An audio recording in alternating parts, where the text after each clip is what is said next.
Fala pessoal, bem-vindos a mais um NPcast. A convidada de hoje é mais que especial. Já conheci há um tempo e o currículo aqui ele é grande, assim como vários dos nossos convidados e das nossas convidadas. Já foi chefe de marketing da Fiat, da Jeep, da Whirlpool. Não, pera aí que eu preciso colar aqui, meu Deus, é muita coisa. Recentemente, 3 leões de ouro em Cannes. 2 de prata, tô certo? Só fala sim ou não, mas me filma aqui, Vitor. Não filma Ao ela não. Tô contrário. certo ou tô errado? 2 de ouro e 3 de prata. 2 de ouro e 3 de prata. Só inverti o número aqui. Pessoal, é muito motivo de muita alegria para mim, que é um profissional super competente. Patrícia Pessoa, muito obrigado por estar aqui conosco no nosso NPcast. Seja muito bem-vinda. Eu que agradeço, eu tô achando tão engraçado você falar isso aí. Você é praticamente um radialista. Ah, muito bom. Eu Essa queria. voz de Eu, radialista. eu tentei quando eu era mais novo, mas acabou não dando muito certo, não, que a Verdade. época. Eu sou formado em comunicação, e aí na faculdade eu tentei fazer alguma coisa ou outra. Eu fiz umas gravações bem ruins na época. E aí eu não sabia, né? Eu ficava tentando, por causa da Fiat, eu ficava escutando as propagandas no rádio, aí eu tentava imitar em casa, e aí eu consegui, não sei como, o contato de um dos locutores que faziam as propagandas da Fiat lá de BH, Olha, e o feedback que ele me deu foi tão ruim. Foi tão ruim, tipo assim. tô Ele, ligado. ele foi educado, mas ele foi muito honesto. Ele falou, cara, isso tá muito ruim, você tem que aprimorar muito o que você Não tá acho, fazendo. não. E aí eu falei, então beleza, acho que eu vou seguir pra É que você outra, perguntou pro pra outra vibe. concorrente. Talvez. Bom, tem muita coisa aqui pra gente falar, né? Bora. Você já trabalhou em várias grandes empresas, né? Chefiando aí grandes verbas, grandes desafios, uma quantidade muito grande de pessoas. É, para quem não te conhece, eu queria que você falasse um pouco dessa sua trajetória, né? Bem em linhas gerais dos desafios que você teve aqui ao longo da sua carreira. E aí a gente vai entrar em algumas questões específicas relacionadas ao CMO de hoje versus o CMO de antigamente, desafios, inovação, tecnologia, enfim, tem muita coisa boa para a gente falar aqui hoje. Bom, antes de mais nada, eu queria te agradecer de novo o convite. O pessoal te chama de Rafael, mas eu te chamo de Mairink, né? Boa. E, assim, dois mineiros falando, nós vamos tentar aqui reduzir um pouco a fala, né? Queria Exato. te E agradecer o mesmo, é uma sotaque. honra estar aqui. Que bom. Bom, são muitos anos de carreira e não é chefe em todo lugar, igual você está falando aí, não. Eu comecei minha carreira com tecnologia. Eu sou formada em tecnologia, primeiramente, então programa de computadores e etc. Uhum. E muito jovem eu tive uma empresa que durou muito tempo, de tecnologia até. Vendi e depois fui para o mundo corporativo mesmo, e aí já entrei no mundo do marketing. Uhum. Então, trabalhei na Fiat, depois vim para São Paulo. Trabalhei lá na Fiat com CRM, com digital, com social media, com influencers, quando nada disso tinha esse nome. Uhum. Os nomes ainda estavam sendo cunhados, enfim. As coisas começaram a acontecer e eu tive sorte de estar no lugar certo na hora certa também. Uhum. E como eu tinha essa formação em tecnologia, acaba que as coisas ficam mais fáceis quando o mundo se tornou mais digital, né? Sim. E aí acabou que eu trabalhei também com CRM e eu tinha uma visão mais analítica, mais numérica das coisas por causa da minha formação em tecnologia. Então uma coisa foi puxando a outra.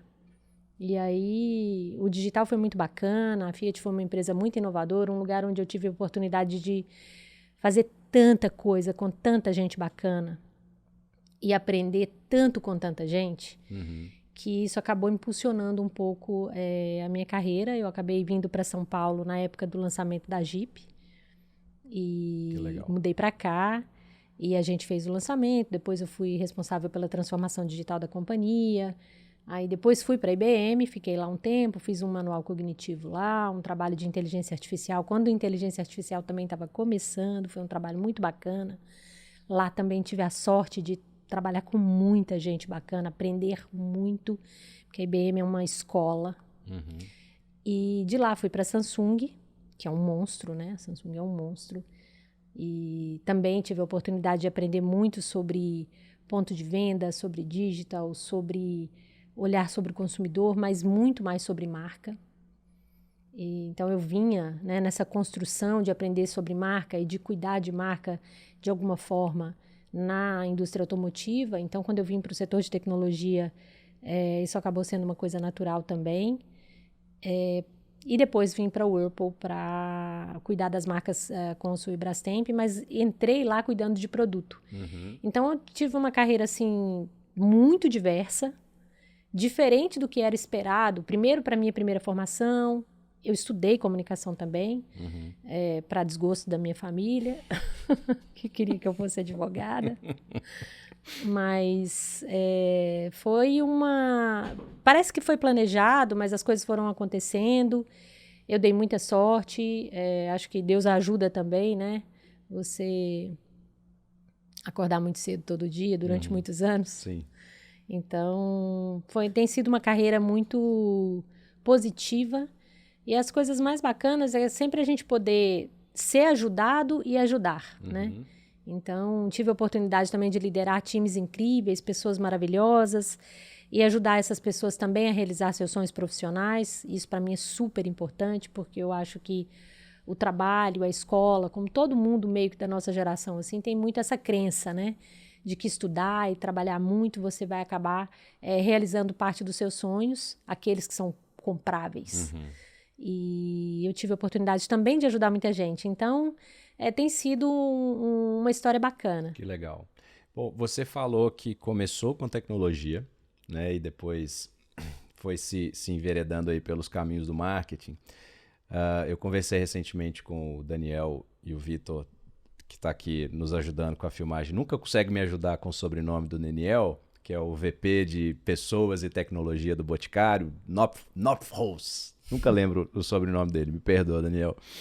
E a gente estava falando aqui sobre... Eu acho muito interessante que o Dani ele está como líder de tecnologia e líder de gente ao mesmo tempo, né? RH e TI ao mesmo tempo. A gente estava discutindo um pouco sobre essas questões de o pensamento lógico, a entender tecnologia, né? Não necessariamente de uma forma profunda, mas como funciona, entender de comportamento humano também. Então eu também quero te fazer essa pergunta.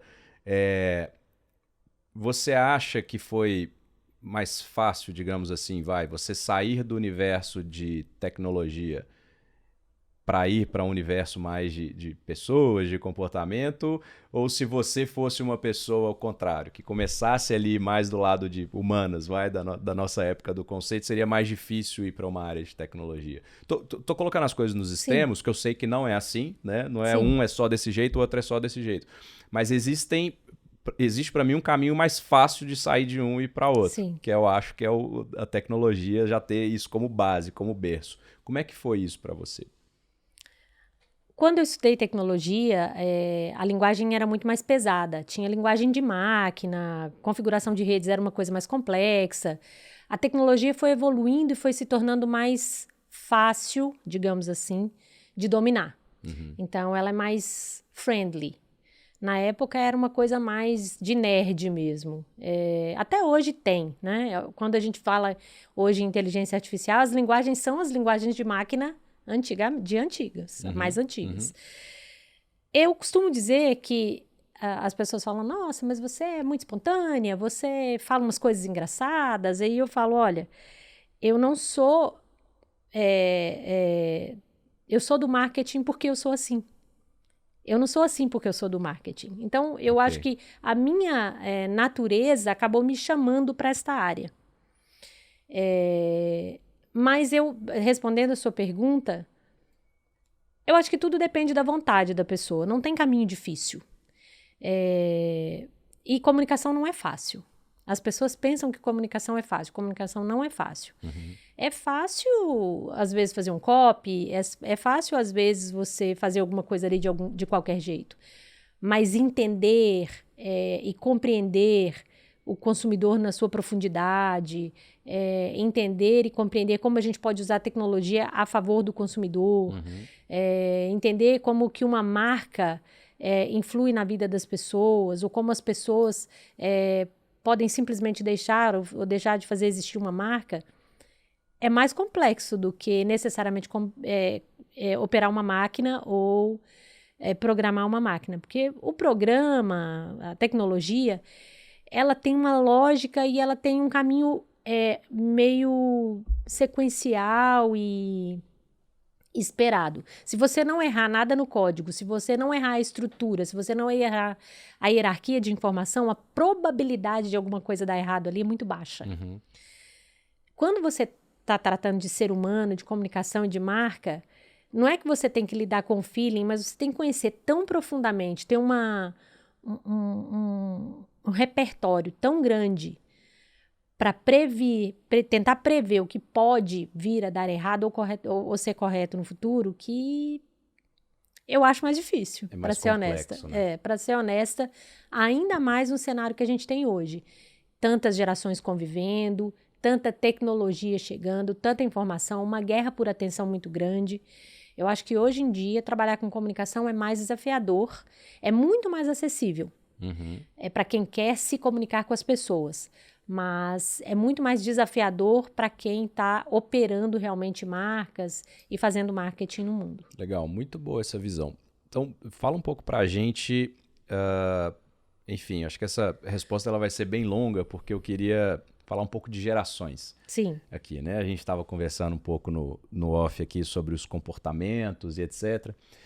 O que você tem visto de mudança no cenário do marketing aí nos últimos anos relacionados a esse comportamento do consumidor e como que você tem visto as marcas, no geral, lidando com essa mudança de comportamento? Então, eu tenho uma opinião muito pessoal a respeito dessa mudança das gerações e do comportamento das pessoas em relação aos produtos e às marcas. Eu tive a oportunidade de estar em muitas marcas, em muitos segmentos nos últimos anos. Nos últimos 20 anos, né? São poucos. E ontem mesmo eu estava meditando, pensando um pouco sobre isso, porque eu tenho estudado muito sobre geração Z nos últimos anos, até para fazer o relançamento de algumas marcas que eu estava trabalhando anteriormente. E eu lembro claramente, diante disso, o grande desespero da galera era aos millennials. Aí depois vem os perennials, que eram os millennials que já tinham filhos. E aí agora a geração Z. Mas existe, de fato, uma mudança de mindset, na minha opinião, uma evolução em alguns aspectos desta nova geração em relação às gerações anteriores, porque antes as coisas evoluíam tão demoradamente, até a curva, por exemplo, da evolução da tecnologia era tão mais lenta que as pessoas tinham tempo para se adaptar às mudanças. Hoje não tem.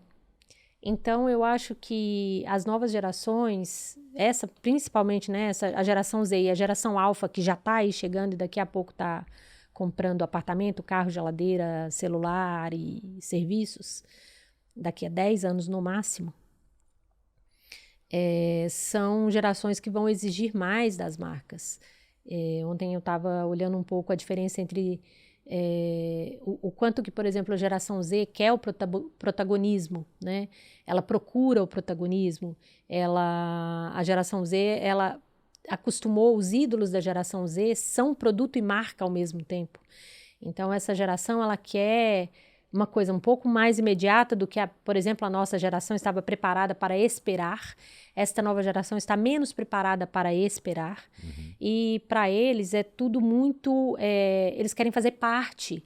Eles não aceitam mais ser espectadores de algumas coisas. Então, isso muda muito a relação com a marca, porque as marcas vão ter que ter cada vez mais providenciar experiências espetaculares para essas pessoas e deixar com que elas façam junto. E não é toda marca que está preparada para isso. Se você pensar, por exemplo, no modelo de inovação, a inovação antes era feita pelas marcas quando elas queriam. Agora as inovações são feitas pelas pessoas, né? A gente está vendo aí muita gente fazendo inovação, é tudo muito acessível. E aí isso tudo tornou as coisas muito dinâmicas. E eu acho que essa mudança geracional pega as marcas de uma certa forma, determinadas marcas, em especial aquelas que não são nativas digitais, mais despreparadas, né? As marcas mais nativas digitais, essas todas que todo mundo sabe, que são as brand lovers aí, Netflix, Apple, etc., que já nasceram preparadas para colocar o consumidor no centro, elas têm uma chance maior de se darem melhor com as novas gerações. Legal. Não, as outras vão conseguir também, mas tem que dar uma pedalada, entendeu? Sim. Agora, e aí o que fazer nesses casos, Patrícia? Porque você comentou dessas marcas, e você já trabalhou, né? Dessas marcas muito antigas, né? E acho que boa parte delas, não sei se todas, talvez, tiveram mudanças fantásticas, né? De entender esse comportamento, de se adaptar aí a essas novas realidades. Qual que é o papel do CMO nessa história? O que um profissional de marketing ele precisa fazer encontrando uma grande marca dessa que não está conseguindo se conectar com o público como deveria? Onde entra o profissional de marketing nessa história? Eu estava conversando isso outro dia com uma pessoa e falando com ela sobre isso. O primeiro desafio é assim, as marcas estão aí há, às vezes, 30, 40, 50, 70 anos. Eles não fizeram tudo errado para chegar aqui. E o primeiro cuidado que eu sempre tenho quando me deparo com uma marca mais antiga que precisa trazer o futuro para perto é de não jogar tudo fora. Porque tem muita coisa bem feita. E tem muita coisa que precisa ser do legado da marca mesmo. Então, trazer esse futuro para hoje, mas respeitando o legado da marca, eu acho que é o primeiro grande desafio. Porque quando você, já aconteceu comigo algumas vezes, você chega lá e a pessoa aí fala, olha, isso aqui tem que mudar, a marca não está tão boa, o pessoal não está gostando muito disso e daquilo, olha as novas gerações, essa marca tem tanto tempo. Aí eles falam, não, mas sempre deu certo, por que agora não está? Porque é exatamente difícil para quem está dentro das organizações hoje, há tantos anos, entender que o novo sempre vem. Sim. E você precisa se adaptar aos novos tempos. Então, para mim, a coisa mais complexa que um CMO pega agora, quando você pega marcas mais antigas para atualizar, para trazer para esse novo mundo, é respeitar o legado e, ao mesmo tempo, construir o futuro. Eu tenho muita sede de futuro. Sempre fui essa pessoa com muita sede de futuro, mas eu aprendi, e isso não foi piece of cake, assim. Eu já tive os meus momentos de, pelo amor de Deus, ninguém tá vendo que está tudo errado. Mas eu aprendi que, cara, isso tem que ter as batalhas certas para você escolher, sabe? Não dá para quebrar tudo, nem brigar com tudo. Tem coisas que vão permanecer, por mais não corretas que elas possam parecer aos olhos do CMO. E você tem que lidar com isso, você tem que conviver com isso e escolher a melhor batalha. E a melhor batalha, neste caso, é adaptar a marca ao novo consumidor. A maioria das marcas, em especial aquelas que são indústrias, que são centradas em produtos, elas são muito centradas no produto. O produto era feito, e aí você fazia uma comunicação bem feita e ele vendia igual água. E aí isso era um círculo virtuoso, vendia muito, aí eu produzia mais, aí eu comunicava mais, aí eu vendia mais. Isso mudou, houve uma inversão grande nisso. Então, não adianta mais você produzir um bom produto e comunicar, porque tem muita gente fazendo bons produtos no mundo inteiro. Então, essa lógica da comunicação de massa e só a comunicação de massa, o produto no centro, isso tudo mudou, né? Eu estou falando o óbvio aqui, mas o digital mudou a relação de como a gente compra e vende, e o consumidor tomou o lugar do produto na centralidade do olhar da companhia. O problema das companhias mais antigas, às vezes, é aceitar isso. Sim. Porque fica muito no discurso, o consumidor no centro, o consumidor no centro, o consumidor no centro, mas olha, o consumidor está falando que isso aqui não é bom, mas vai assim mesmo. Desde Ford, né, o carro vai ser desde que seja preto. Qualquer cor, desde que seja preto. E não é que mudou muito, assim, eu ainda vejo resquícios disso aqui e ali. Sim. Né? Porque as empresas têm lá as indústrias, por exemplo, têm suas produções já pré-determinadas há muito tempo. Então, tem coisa que está sendo planejada agora que vai sair em 3 anos. Se daqui a 3 anos houver uma mudança muito grande na forma como o consumidor entende aquele produto, alguma coisa vai ter que ser revista. Ou do lado da empresa, ou isso, enfim, do lado do consumidor não tem jeito. Isso aqui é sem volta. E do ponto de vista da marca, vamos falar agora de conexão da marca com o produto que ela oferece e essa mudança de comportamento, no seguinte sentido. Vou chutar aqui um exemplo, beleza? Então, antigamente, vamos supor que tinham famílias com mais filhos, consequentemente, geladeiras maiores, e agora as pessoas ou moram sozinhas, não se casam, bem em linhas gerais. Como que uma marca, usando um exemplo aqui da geladeira, mas pode ser em outros aspectos, como que uma marca ela faz no dia a dia, na prática, para acompanhar essas mudanças e ajustar o produto dela? A próxima pergunta também vai ser com relação ao posicionamento da marca em si, né? Até onde ela pode ir para isso não avacalhar um pouco o DNA dela, mas do ponto de vista de produto.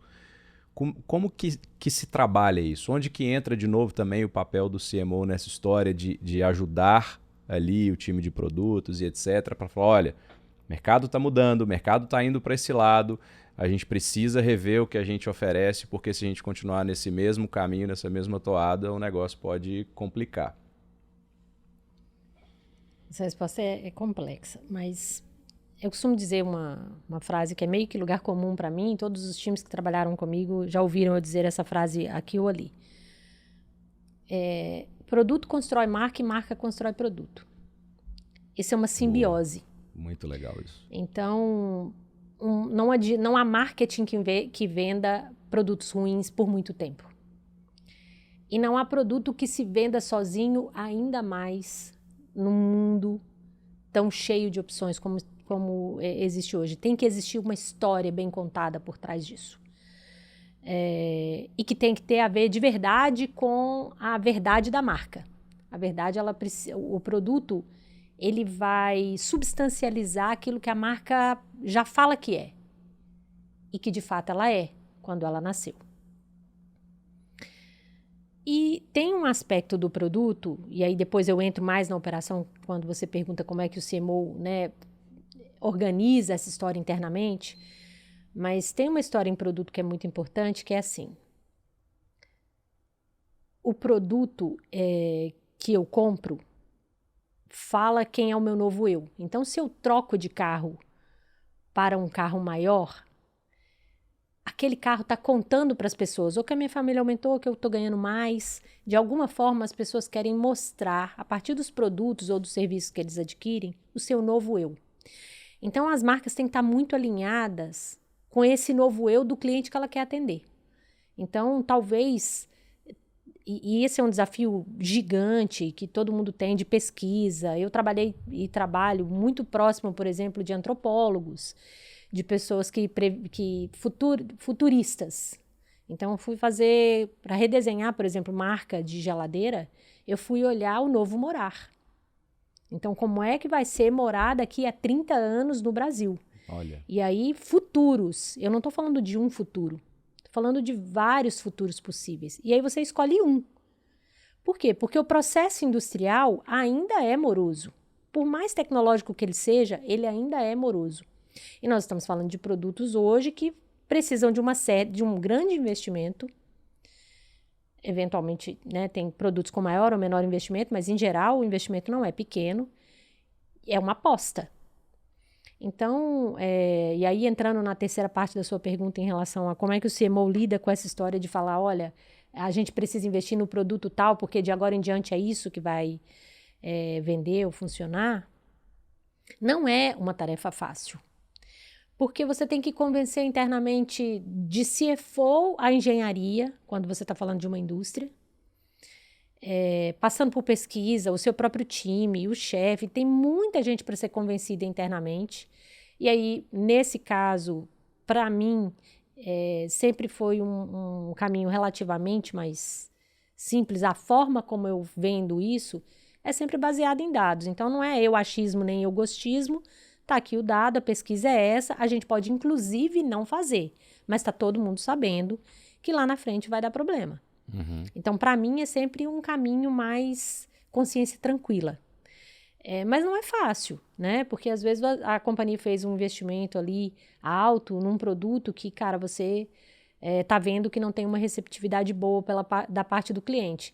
Dá para organizar aqui ou ali, eventualmente uma mudança simples no produto faz a aceitação dele ser maior, mas tem que ter muito cuidado na previsibilidade daquilo que vai ser feito. E esse não é um trabalho que o CMO faz sozinho.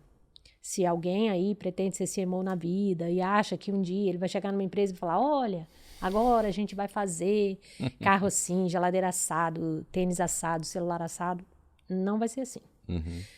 Tem um grupo muito grande de gente muito competente, desenhando produtos há décadas, e às vezes o desafio é convencer essas pessoas que o produto vai ter que mudar. Então, assim, na indústria, eu nunca vi um cavalo de pau, assim, sabe? Todo mundo vai mudar de um dia para o outro. Não. As mudanças são muito devagar e sempre. E aí que eu acho que existe uma dicotomia no que está acontecendo, porque o consumidor está mudando muito rápido.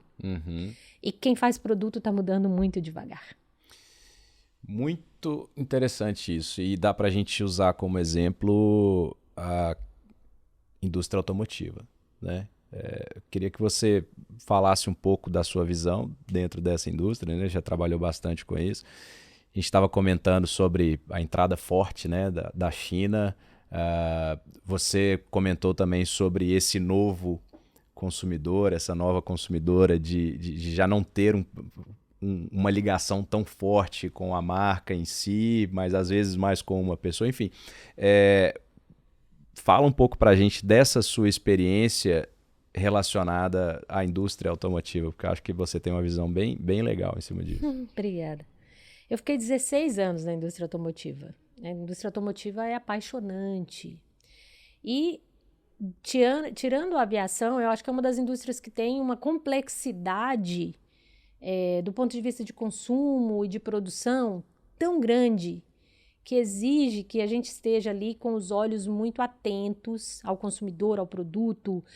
Qualquer mudança na economia atinge rapidamente a indústria automotiva, porque no Brasil é uma indústria que depende muito ainda de crédito, né? Então, nesse aspecto, eu acho assim, esta é a indústria que, para mim, no momento, é a indústria que vai passar pela mudança mais radical, está já passando, não é uma coisa que não foi prevista, é uma indústria que tem uma capacidade de previsibilidade altíssima. Todo mundo meio que esperava, né? Todo mundo já sabia da eletrificação há décadas.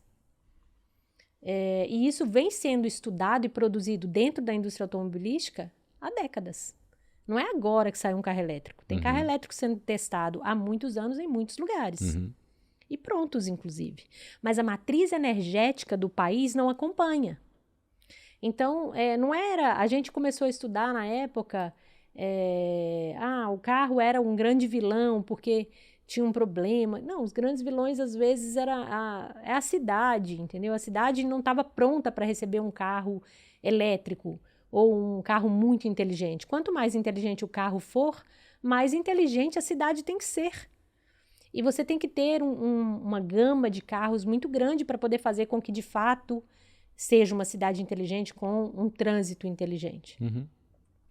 Então, a eletrificação, a chegada, por causa da eletrificação dos chineses, né, no mercado brasileiro, e a mudança do consumidor, do desejo do consumidor ou da motivação do consumidor por carro.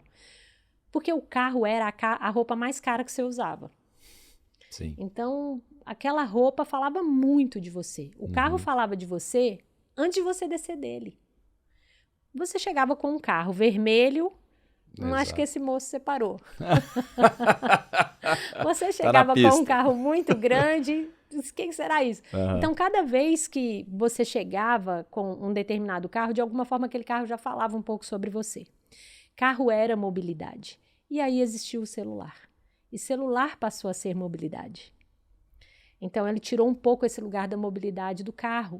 O carro ficou um tempo aí sem muito lugar na psique do consumo.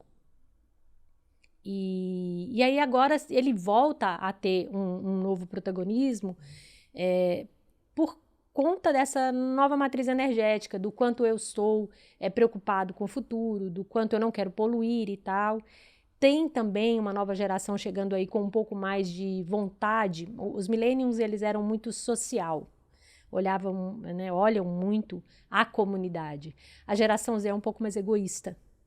Então, ela também pode tender mais a querer as suas próprias coisas. De um outro lado, você vê uma sociedade onde ter não é tão mais importante. Você pode usar. Então, a indústria vai ter que se adaptar a essas situações. Eu não acho que vai haver uma mudança tão radical e absurda rapidamente. E falo isso porque eu vivi a indústria na digitalização. E eu vivi a indústria numa época em que as pessoas falavam assim, olha, ninguém mais vai querer comprar carro. E eu cheguei a falar essa frase, eu acreditava. Olha, meu time, eu falava com os presidentes, no meu time eu tenho X pessoas e a gente dá desconto para comprar carro e a pessoa não quer um carro. Então a gente não vai conseguir vender carro. E aí os mais velhos olhavam e falavam assim, não, pai, fica tranquilo que vai dar certo. Então eu acho que é uma indústria apaixonante, está passando por uma mudança gigante. O consumidor também está passando por uma mudança muito grande. Hoje mesmo eu estava vendo um post a respeito da China e os carros voadores, de fato, expostos, né? Não são carros, né? São equipamentos que voam. Mas eu acho que nem assim isso tira a importância do carro, em especial em países como o Brasil, que tem distâncias enormes, é um país continental, né? Então, uma coisa é você falar assim, olha, aqui em São Paulo, da Faria Lima até aqui a Marginal, os carros vão ser, os equipamentos serão esses voadores aqui. Ou a gente vai ter só carro alugado, ou só carro elétrico, ou só carro que não precisa de motorista. Mas lá no Mato Grosso não vai ser assim, pelo menos nos próximos 10 anos. Sim. Então, a indústria automotiva, eu acredito que ela ainda tem tempo para se organizar.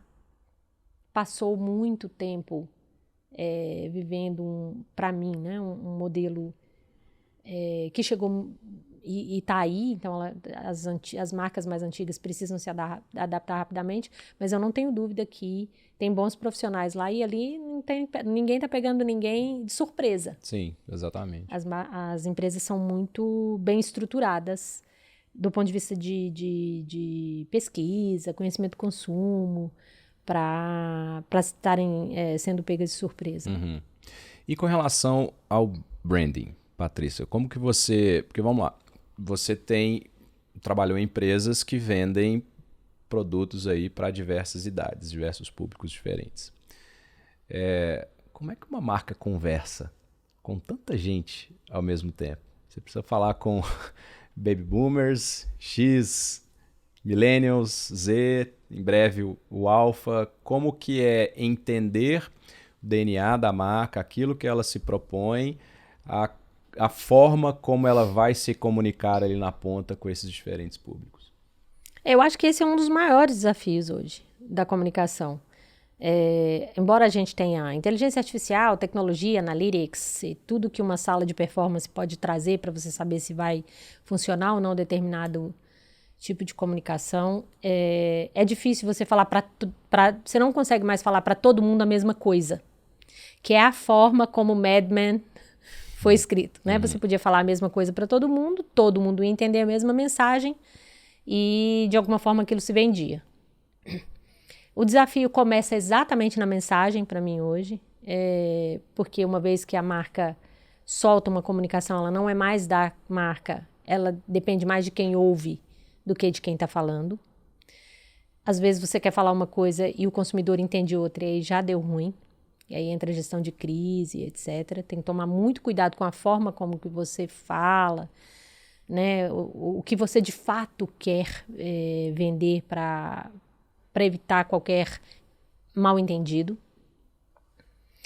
E falar para todas as camadas de clientes. E aí dentro a gente não está falando só de idade, sexo e das coisas básicas, mas a gente está falando de crenças. E o que faz as pessoas comprarem determinada marca é exatamente o alinhamento que as crenças daquela marca têm com o que eu acredito. Hoje, cada vez mais, as marcas precisam estar em alinhamento com o que seus consumidores creem. E é por isso que propósito está ficando uma coisa tão importante para as marcas. Porque para os consumidores hoje isto é transparente. Exatamente porque nós estamos falando mais das pessoas comprarem marcas do que produto. Porque produto ficou fácil de achar. Eu tenho uma miríade de produtos diferentes para comprar, para escolher e de marcas. Então eu vou comprar daquela marca que se alinha mais com meus propósitos, com meus valores. E as marcas têm que ser muito sábias para poder conversar com as pessoas e passarem exatamente os seus valores. E algumas marcas acabam resvalando aí num problema muito grande, porque assim, algumas marcas querem comprar todas as causas. É legítimo e é importante que uma marca tenha causas, mas causas que estejam alinhadas com o DNA da marca. Porque não tem mais, nunca houve gente bobo. É porque hoje o consumidor fala e todo mundo ouve. Sim. Antigamente ele falava, mas ele falava ali na cozinha dele, no bar, para os amigos mais próximos. Hoje ele coloca na internet e todo mundo fala, putz, é mesmo, eu não pensei nisso. Então, e fala, não, realmente, eu também concordo com isso. E em 2 minutos, um trabalho de, às vezes, 10 anos de construção de marca vai para o lixo. Porque você não pensou na forma como você ia falar, no conteúdo que você ia trazer. Quem ia levar aquela mensagem, porque o meio e a mensagem são importantes. E quando eu estou falando de meio hoje, antigamente a gente dominava os meios, né? Você estava ali, rádio, TV, jornal, revista, internet. Hoje você não domina os meios. Sim. A gente está vivendo agora a primeira Olimpíada em que, cara, muita gente broadcasting, muita gente transmitindo. E gente que você não esperava que estivesse transmitindo aquilo ali. Ou então, assim, cara, de onde surgiu essa pessoa que em 5 anos tem o direito de transmitir e ter uma audiência de 15 milhões de pessoas? Ontem tinha 1,5 milhão de pessoas num canal paralelo assistindo as meninas ganharem paralelo, não, um canal que não era o canal, não a grande mídia. Que sempre existiu. O que sempre existiu. Como então, veículo assim, de massa. Quando você está tratando de produto, de marca e do papel de CMO e de como a gente fala com o consumidor e as várias camadas, existe um nível de complexidade muito grande. Eu acho que nesse caso, experiência é muito importante. Sim. Muito importante. Assim, não estou falando que eu estou falando isso mesmo, assim, não dá para você começar hoje e achar que você vai falar para todo mundo e que vai dar muito certo, entendeu? Certo. Atrás dessa fala minha aqui, já houve muitos erros, já houve muito aprendizado e já houve muita gestão de crise. Então, assim, coisas que você não espera, não imagina que vai dar problema, dá problema. Você fala, não é possível que isso deu problema. Então, hoje eu sou, assim, hiper vacinada com temas que são super fofinhos. Por exemplo, pets. Tem que tomar muito cuidado. Porque você lida com a paixão das pessoas. E tudo que mexe com a paixão das pessoas tem um estupim ali. Né? Sim. Então, antes a pessoa falava, olha, toma cuidado, não discute política, nem religião, nem... Era política, religião? O que mais que não podia discutir? Time de futebol. E time de futebol. Agora, tem muito mais coisa aí para completar essa lista. Ou se você quer discutir, e aí volto naquele ponto, você precisa ser legítimo para. Se a sua marca é legítima para discutir determinada pauta ou causa, vai. Vai porque vai dar muito certo. Mas se você não entra. As pessoas não vão aceitar, rapidamente vai soar feio. Então, acho que o papel do CMO hoje é complexo por isto. E por isso eu te digo, respondendo de novo lá atrás aquela pergunta, é mais fácil trabalhar com tecnologia ou com comunicação? Tecnologia. Acho que eu estou mudando de ideia do meu raciocínio inicial aqui, viu? Fez todo sentido para mim. Agora, falando de propósito, não tem... Enfim, também não quero falar de uma marca A ou B. Vamos lá. Tem hora que eu fico pensando se esse negócio não é muito balela ou não, se é muito forçação de barra ou não. Vou te falar por quê. o objetivo de uma empresa lá atrás, né? Antigamente, a gente nunca falava de propósito. Você tinha uma DRE ali que lá no final, naquela última linha, tem que cumprir mesmo. Se não cumprir, tá fora. Tem que dar resultado, é P&L, é acionista, é lucro. Lucro. Queremos ganhar dinheiro e queremos agradar os acionistas. Beleza. Vem a mudança, né? O consumidor exigindo das marcas posicionamentos e etc., com causas que são extremamente importantes. E várias marcas entendendo isso, a gente tem que ter um propósito. Você não acha que em alguns casos ficou mais uma forçação assim, tipo, pô, eu preciso ter propósito porque os caras estão falando que eu tenho que ter propósito, mas na verdade meu propósito aqui é encher meus acionistas de dinheiro. Enfim, eu fico pensando sobre isso e não quero te perguntar se você já passou por isso, porque eu não quero nenhum tipo de envolvimento com as marcas que você já trabalhou, e algumas eu já trabalhei também, e eu vejo que tem sim o propósito. Então, fazendo um contraponto. Mas e esse dia a dia? E esse resultado que eu tenho que entregar, que muitas vezes a minha P&L, ela pode até ficar um pouco mais prejudicada por conta de um propósito que eu disse que eu tenho que seguir. Como é que a gente fica nessa história? Primeiro, para mim, o ponto é dado. Toda empresa precisa gerar, né, vai gerar lucro, sim. Ela nasceu para isso. E aí, no segundo momento, eu já queria separar, assim, o que para mim o que é causa e o que é propósito. Porque Legal. Existem causas que as pessoas vão apoiar, não sendo legítimas para apoiarem. Uhum. Agora, o propósito de toda empresa é resolver o problema do consumidor dele naquele produto ou serviço que ele executa. Se ele estiver resolvendo um problema de um consumidor, ele está cumprindo o propósito dele. Certo. Então, se ele estiver fiel a esse propósito de resolver o problema do consumidor, aquele problema para o qual ele nasceu para resolver, a probabilidade é menor dele ter um problema, a não ser que ele queira comprar causas que não sejam legítimas para o problema que ele quer resolver. Uhum. Agora, em relação a se vai dar certo ou não vai dar certo, é o como você vai fazer. Uhum. Né? Então, assim, o propósito é por que eu faço isso? Eu faço porque eu estou resolvendo tal problema. Então, o que eu vou fazer para resolver esse problema? E o como é o que vai me diferenciar das pessoas. Então, as grandes marcas de hoje, as marcas mais amadas, são aquelas que acharam um como tão diferente, tão alinhado e tão pensando no consumidor, que elas são love brands. Então, se você pensar na Amazon, ela nasceu para resolver o problema de disponibilizar, sei lá, o produto para o cliente. Eu estou aqui falando por alto, nunca trabalhei na Amazon, mas sou consumidora. Então, ela resolveu lá o problema de entregar rapidamente ou de vender rapidamente o produto online para o consumidor. Então, o que eu vou fazer? A primeira ela nasceu falando, o que eu vou fazer? Vou fazer livro, vou vender livro.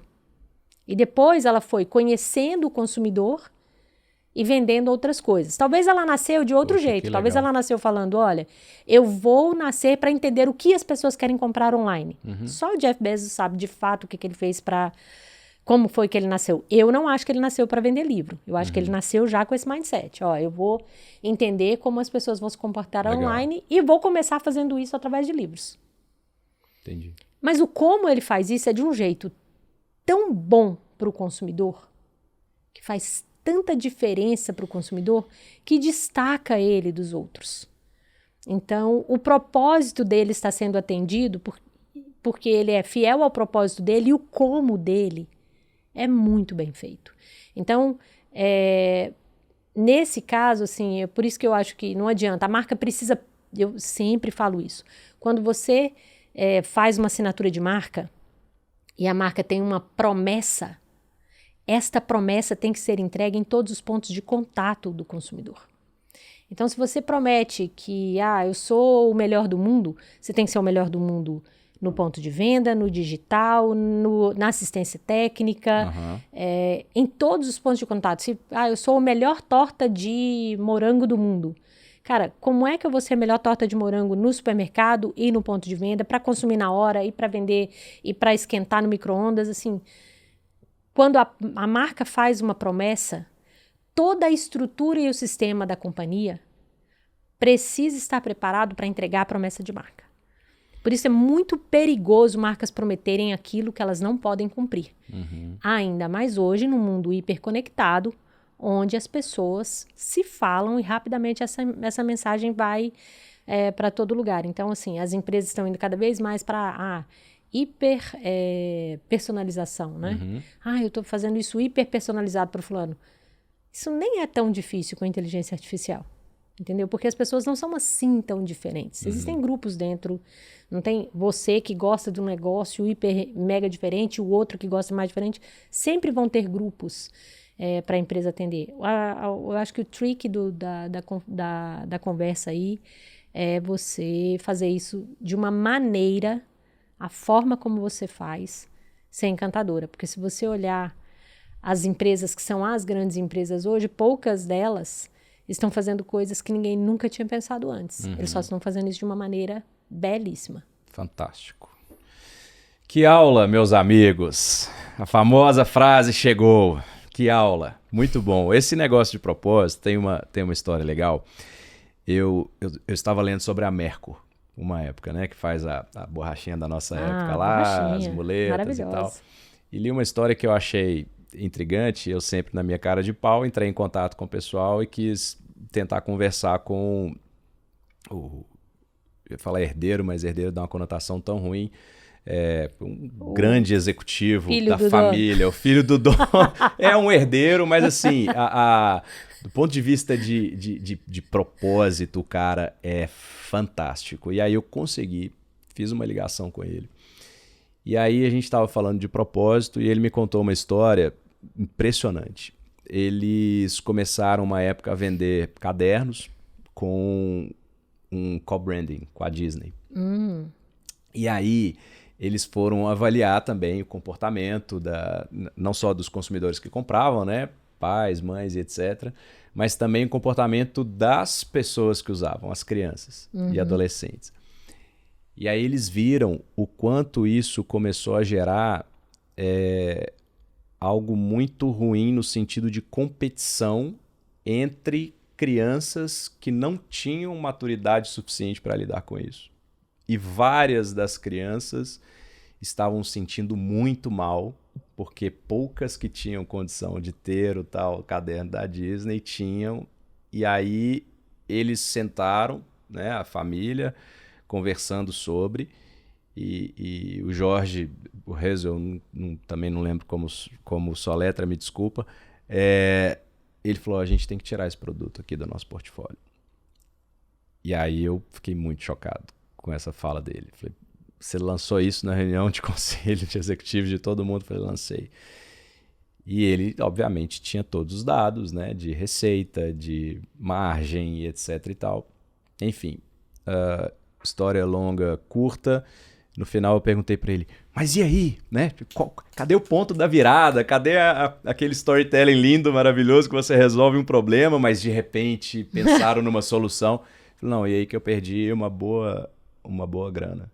Isso é propósito. Ponto final. Falei, mas aí acabou e... assim, sim, a gente parou de vender. Cara, olha isso. Perdeu dinheiro, perdeu milhões. Perdeu milhões. É porque tem a ver com a crença, né? Talvez tenha a ver com a crença. E como ele está muito próximo de quem fundou a empresa, para ele ainda é muito venal por que a gente está aqui. Eu tenho minhas dúvidas se fosse um executivo não da família ou se for contratado, se ele teria essa capacidade de falar, vamos fazer isso porque a sociedade está achando isso ou aquilo. É provável que isso deve ter, né, respingado na marca de alguma forma, ele deve ter recebido isso de alguma forma no monitoramento de redes sociais, alguma coisa assim. Mas é porque, na minha opinião, e é só minha opinião, é porque ele está muito próximo de quem montou essa empresa e sabe por que essa empresa foi montada. Não é fácil tomar essa decisão de tirar produto de linha quando ele é lucrativo. Já é difícil tirar o produto de linha quando ele não é lucrativo. Porque não é simples, né? Não é simples. Tem todo um sistema de produção envolvido aí. Mas eu acho corajoso. E que bacana. Que bacana que tem gente assim ainda. E assim, eu tenho visto E marcas também são pessoas, né, Patrícia? Tipo, Sim. por mais que você tenha essas grandes marcas que já não são mais conectadas ali à família que fundou e etc., tem pessoas ali pensando, né, no consumidor o tempo todo. E isso também gera uma mudança de comportamento também, muitas vezes interna, né? Tipo, aquela visão antiga, ela não vai perpetuar, ela não vai ser para sempre, né? Então, por mais que as empresas elas não tenham, às vezes, uma mudança tão rápida, né? Mas essas mudanças acontecem até porque novas pessoas estão chegando naquelas empresas e elas entendem também do comportamento do consumidor. Né? Mas aí, esse episódio que você traz muito sobre cultura também, né? A marca também fala muito da cultura da companhia, né? E você acaba entendendo um pouco assim, por que determinada marca não faz tudo a qualquer preço para ganhar dinheiro.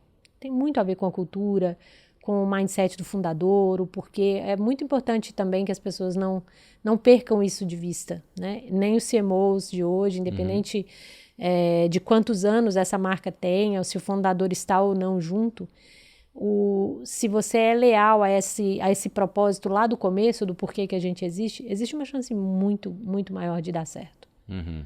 Legal. Falando novamente aqui de CMOs, o que você acredita que um CMO do futuro, né, que já não é mais futuro, é o presente, o que um CMO hoje precisa ter como característica crucial para conseguir liderar um time, para ter sucesso e fazer com que a empresa tenha sucesso também? Nossa, eu queria muito que essa fosse uma resposta fácil, porque aí eu também estava fazendo agora. Na minha opinião, as coisas que deram certo para mim até hoje é a capacidade de ouvir. E aí eu estou falando amplamente. Ouvir o consumidor, ouvir o seu par, ouvir o seu funcionário. Eu acredito muito que está todo mundo junto aqui para realizar sonhos. Então, eu sempre faço essa pergunta para quem trabalha comigo nos meus times, assim, qual é o seu sonho? Como que eu posso fazer para ajudar a realizar seu sonho? É óbvio que num contexto de trabalho, eu estou muito mais próxima de realizar um sonho profissional daquela pessoa. Sim. Mas todas as pessoas têm sonhos, né? Então, eu acho que quando a gente consegue ouvir, e isso pode parecer filosófico, mas eu acredito muito que quando a gente se coloca na posição de tentar construir junto e ouvir, talvez o papel do CMO esteja relativamente mais fácil. O outro é estar disposto a aprender todo dia. Não existem capacidades técnicas que eu te diga aqui hoje que vão ser relevantes amanhã. Em 2015, a Organização Mundial do Trabalho lá determinou alguns tipos de competências que as pessoas tinham que ter em 2025, que é amanhã, né? E elas eram todas comportamentais. Olha. E tecnicamente, porque tecnicamente a chance de a gente ter um currículo muito similar é muito grande. A educação hoje é, ainda bem, mais acessível a muita gente. O conhecimento de línguas, viajar, coisas técnicas mesmo, ter acesso à tecnologia, saber ou não operar determinadas coisas de analytics, ter ou não um raciocínio mais assim ou mais assado. Hoje eu acho que, não só para CMOs, mas para qualquer cargo de liderança, são seus aspectos mais humanos que vão fazer a diferença. É a sua capacidade de ouvir, é a sua capacidade de empatia, o quanto você de fato e genuinamente se preocupa com os outros. No meu caso, não achar, não posso aceitar sossegado qualquer sacanagem ser coisa normal. Assim como eu sou para as marcas que eu trabalho, eu sou para mim também. Então, eu tenho os meus valores, os meus propósitos, o porquê que eu estou aqui nesse mundo. E aí, quando alguma coisa fere esses princípios, já fica difícil para trabalhar. Então, eu imagino que a gente tem que ter essa capacidade de entender o outro, de ouvir o outro e tentar ajudar. Não é sempre assim, não é fácil, a gente fica falando aqui, verbalmente é fácil, né? Mas Sim. lá no caminho você vai encontrar aquele fulaninho que você odeia e tem que trabalhar com ele, e vai trabalhar com ele.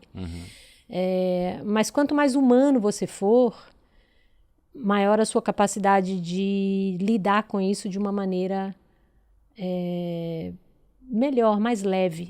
O mundo já é muito pesado. Sim. A gente não precisa fazer isso no trabalho, né? Boa. E você falou aí de uma situação, você é uma pessoa muito exigente, né? Sim. No trabalho, extremamente. Focada em resultados, analítica, quer ver dados.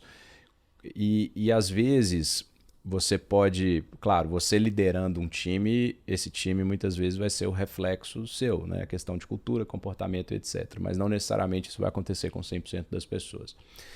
Como que você equilibra a sua exigência, a sua firmeza de trabalho, o seu foco em resultados, com às vezes pessoas que não eventualmente estão no mesmo ritmo que você está ou que você gostaria que elas estivessem, precisando puxar essa pessoa, senão ela vai ser demitida, ao mesmo tempo que você também tem que olhar esse lado humano. Como é que você equilibra isso? Eu já fui uma jovem líder muito mais exigente. Eu aprendi com a vida e com muita gente que todo mundo está ali para te ensinar alguma coisa. Todo mundo tem alguma coisa para ensinar. Até aquele funcionário, aquele colaborador, aquele colega que você acha assim, nossa, esse cara está muito lento. Quando eu falo do Rafa, quando a Patrícia fala do Rafa, ela fala mais da Patrícia do que do Rafa. Então, quando eu olho para uma pessoa e acho que ela está muito lenta, será que não sou eu que estou exigindo mais do que aquela pessoa precisa dar naquele projeto, mas num outro projeto ela vai entregar mais? Eu já tive gente assim que num projeto A ele era médio e no projeto B era o cara que puxava a galera. Então eu acho que o grande desafio e a beleza de trabalhar num time é você achar qual é a força de cada um e puxar a força de cada um. Eu aprendi a duras penas que ter um grupo muito similar a você dá tudo errado. Imagina um time, não é muito, dá tudo errado.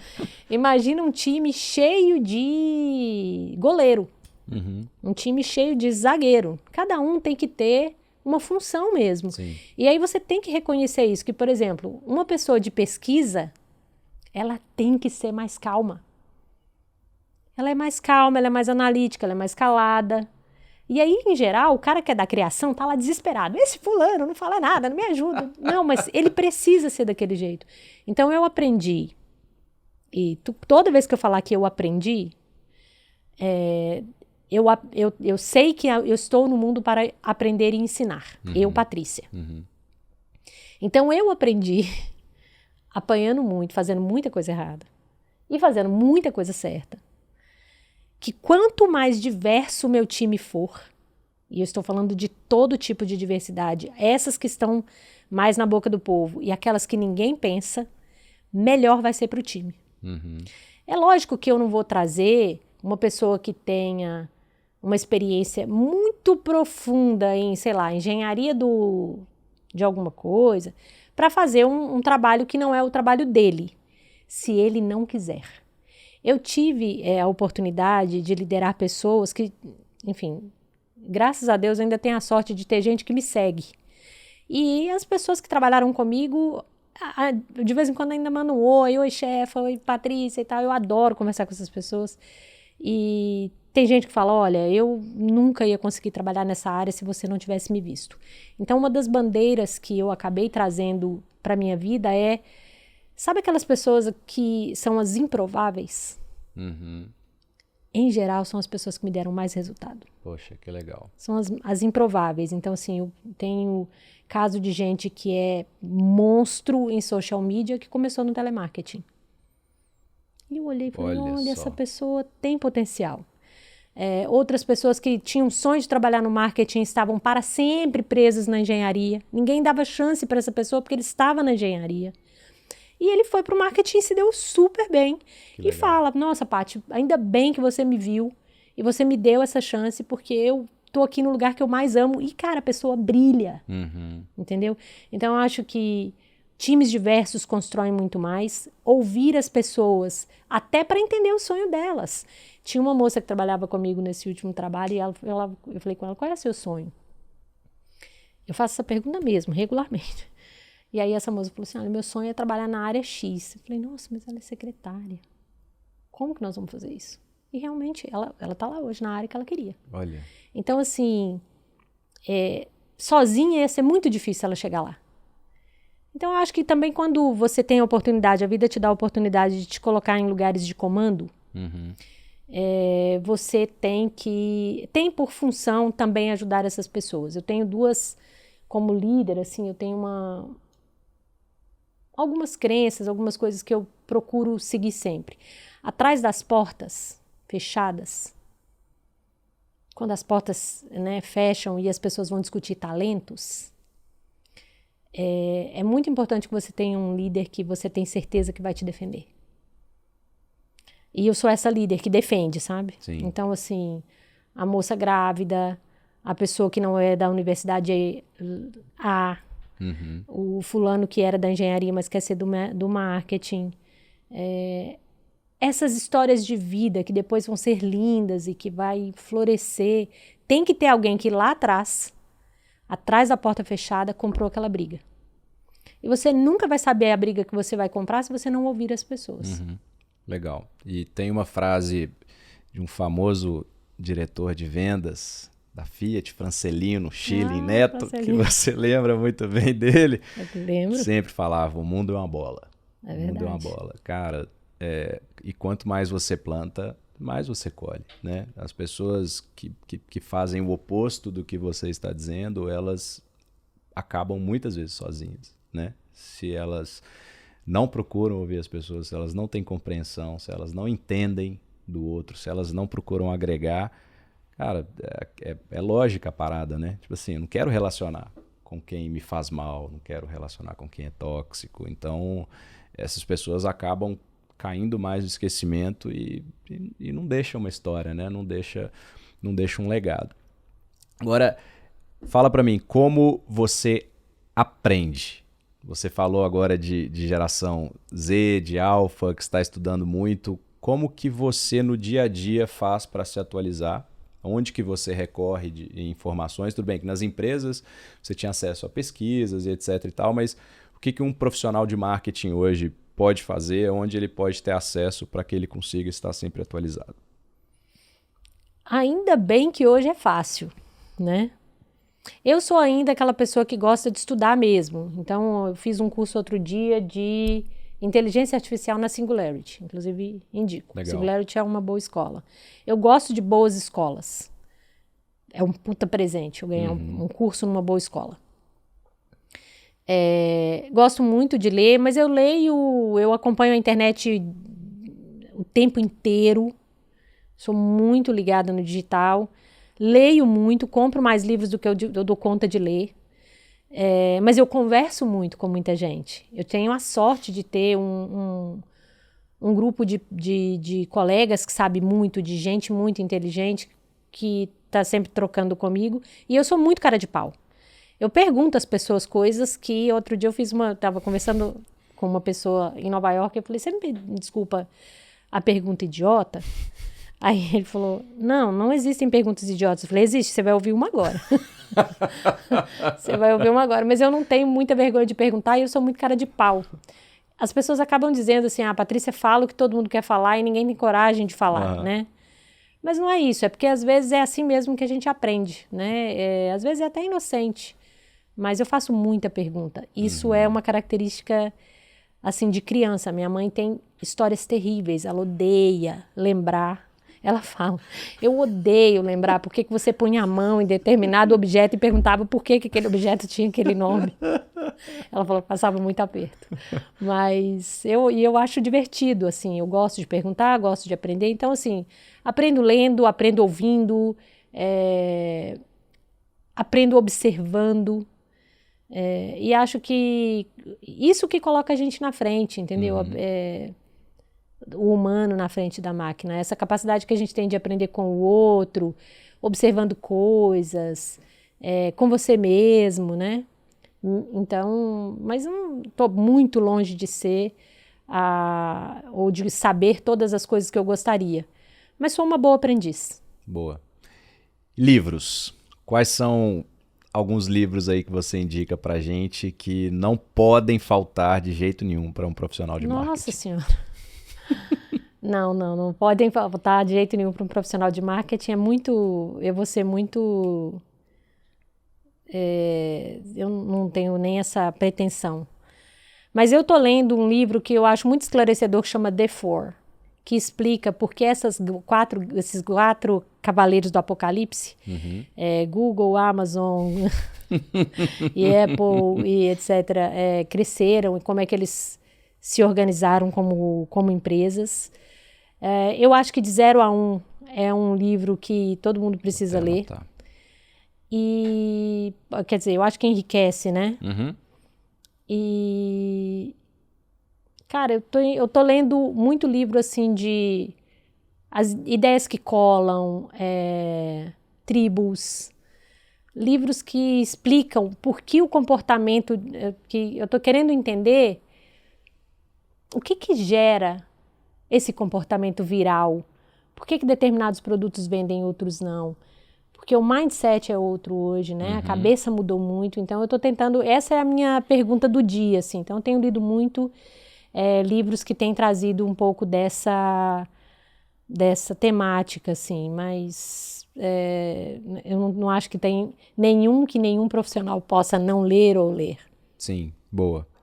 Está anotado. Você falou que tem mais livros do que consegue ler. Eu sou exatamente assim, mas estou tentando sobreviver e ler. Estou lendo 3 ao mesmo tempo. Não, Meu e Deus, todo mundo que fala um livro para mim, eu compro. Porque o meu fear of missing out é não comprar o livro. Aí. Eu já vou... Tá aqui, ó. Já em breve, meu Kindle já vai ganhar mais um livro. Meu Deus do céu. Aí eu tava conversando com um gênio que chama Michel Coforado. Esse cara é um antropólogo muito bom, me ajudou muito em muitos projetos. E aí ele falou assim, você já leu O Judeu e a Palavra? Aí eu, não. E tipo assim, a sensação que eu tive naquela hora é que eu não sei nada sobre o mundo. Aí ele me olhou assim e falou, você tem que ler. Aí eu, tá bom, já comprei. Meu Deus, lá vou eu anotar mais um. Boa. É importante, né? Porque Sim, isso aí sim. fala sobre o poder da palavra e como que... Porque eu fiz essa pergunta, né? Aí é a pessoa das perguntas curiosas, mas que podem ser bobas, né? Porque ele estudou em Israel. Aí eu falei com ele, cara, me fala sobre Israel. Assim, eu ia pra lá e estourou a guerra, cara. Olha que falta de organização do mundo, entendeu? E aí ele estava falando sobre isso, né? Essa capacidade que eles têm. E aí eu acho isso super bacana para nossa conversa aqui hoje para os CMOs. A capacidade, nas palavras que eu interpretei do Michel, tá? Ele pode me corrigir aqui veementemente. Mas assim, a capacidade que o pessoal, que a cultura de Israel, o israelita tem, de se desprender muito rápido de determinada coisa e aprender outra. Então, ele fala, olha, cara, hoje eu sou dono dessa loja aqui, amanhã eu não vou ser mais, eu vou fazer essa outra coisa aqui. Então, eles têm uma capacidade de ousar, testar e errar, que talvez seja maior do que muitas outras culturas hoje, e talvez trouxe tão rapidamente essa evolução deles. Eu estava lendo a história da pessoa que inventou esse shield, né? Não sei como é que... o domo lá. O escudo lá, Então, assim, o quanto ele foi resiliente, porque as pessoas inicialmente falavam, não, para que isso? E hoje é o que salva a vida deles, né? Então, assim... e eu estava fazendo essa pergunta para ele, falou, por que esses caras são tão bons no que fazem? E ele falou, olha, Patrícia, tem algumas coisas, assim, tem esse aspecto da capacidade que eles têm de se desprender de uma coisa e começar outra muito rapidamente, não tem apego. Isso é muito legal. Que legal. E aí ele falou, você já viu como por que a mãe judia ensina as pessoas daquele jeito? Eu falei, não, já estava me sentindo a pior mãe do mundo, né? Aí ele falou, não, porque elas têm pouco tempo para os filhos aprenderem tudo, e a palavra está dentro deles. E aí, por isso que ele me indicou esse livro. Putz, que fantástico. É bem, bem bacana, assim, estudar outras culturas é um jeito muito rápido de aprender também, né? Estudar outras culturas, respeitar outras culturas. A vida corporativa me deu essa sorte. Eu vivi o mundo italiano, o mundo americano, o mundo coreano, São mundos muito diferentes. Sim. São culturas muito diferentes e isso é um aprendizado que eu levo para a vida. Quando você entende a cultura da companhia, é muito mais fácil navegar lá dentro. Legal. E ela tem muito a ver com o lugar onde ela nasce, né? Então, assim, você vê claramente por que as companhias coreanas são como são. Muito legal. Porque eles são, assim, cara, muito preocupados com o resultado, com ser perfeito. E tem a ver com a cultura deles, entendeu? Então, ter tido a sorte também de passar por várias empresas, várias culturas, me moldou muito como profissional. Muito bom. Olha, pessoal, é por isso que eu falo que vocês têm que se inscrever nesse canal, porque a gente procura trazer sempre aqui as pessoas com uma boa bagagem, uma boa experiência, e não só do ponto de vista profissional, sabe? Gente do bem também, gente boa de conversar. Então, se você tiver alguma outra sugestão dentro dessa linha, coloca aí nos comentários também para a gente buscar, trazer, enfim, outras pessoas que são interessantes. Patrícia, sem palavras, muito obrigado por ter vindo aqui. Foi demais. Já tenho 4 novos livros para poder comprar, mas muito, muito interessante a sua visão, sua experiência por ter passado em tantos lugares diferentes, com tantas vivências, entendendo a sua preocupação com o cliente, com o consumidor, é muito legal, porque você deve ter reparado isso, do começo ao fim você sempre fala cliente, consumidor, pessoa, eu. Então, muito interessante isso. Obrigada. Fiquei observando à medida que você ia falando. Obrigado. Olha, eu vou observar isso. Eu acho que é tão automático que eu nunca percebi, mas vou observar. Boa. Realmente, consumidor para mim, eu sou apaixonada por consumidor e marca e uso tecnologia para juntar esses dois mundos desde sempre. Boa. Então, faz sentido a sua observação. Que bom. Pessoal, mais um NPcast aqui. Obrigado mais uma vez por terem nos assistido e até a próxima. Milhões! Pessoal, nosso grande objetivo é trazer conteúdo de qualidade para vocês, sem tecniquias e de uma forma que você consiga compreender. Então, a única coisa que a gente te pede é para curtir esse vídeo, comentar, para nos falar como que esse vídeo te ajudou, porque, consequentemente, você vai nos ajudar a alcançar outras pessoas também.